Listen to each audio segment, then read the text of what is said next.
আমি আমাদের স্টুডেন্টদেরকে আমি মাঝে মধ্যে ভিডিওগুলো দিই, মোটিভেশনাল ভিডিও। তো একটা ভিডিও আছে যেটা ফেমাস ফেইলার, তোমরা পারলে দেখো, ফেমাস ফেইলার।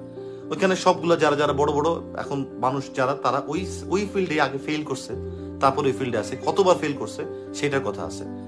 হ্যাঁ, যেমন বিটলস, এত বড় ব্যান্ড। তো বিটলস যখন ডেকা অডিও স্টুডিওতে গেছে, তখন ওরা বলছে যে তাদের গান আমাদের ভালো লাগে, তাদের গানে তাদের কোনো মিউজিক ইন্ডাস্ট্রিতে ফিউচার নেই। অথচ বিটলস কি অবস্থা হয়ে গেছে। অ্যাব্রাহাম লিঙ্কন 8বার ডিফিটেড ইলেকশনে, ওয়াইফের ডেথ, সবকিছু মিলে, নার্ভাস ব্রেকডাউন, ঠিক আছে, সবকিছু মিলে, তারপরও সে কেমনে কি হয়েছে, এইগুলো, এটার একটা ভিডিও দিছিলাম আমি।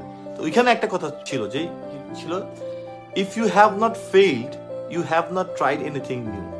তুমি যদি ফেল না করো বা ফেল না করতা, তাহলে তুমি নতুন কোনো কিছু নিতা না।